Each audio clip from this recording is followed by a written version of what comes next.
4 inches and falling. Other observations around the valley. It was sunny.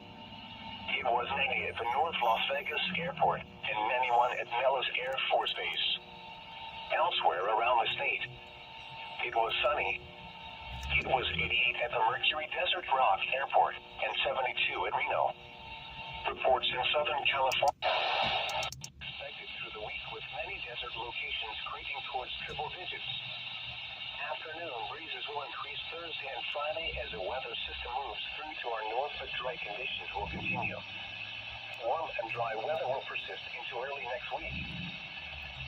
The forecast for western Clark and southern Lake County. A week with many desert locations creeping towards triple digits. Afternoon breezes will increase Thursday and Friday as a weather system moves through to our north, but dry conditions will continue.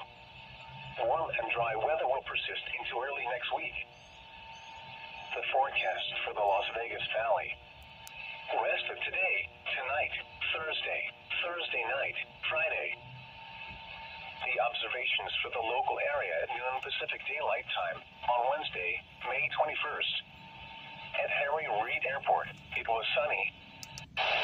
Degrees, with dew point 25, and the relative humidity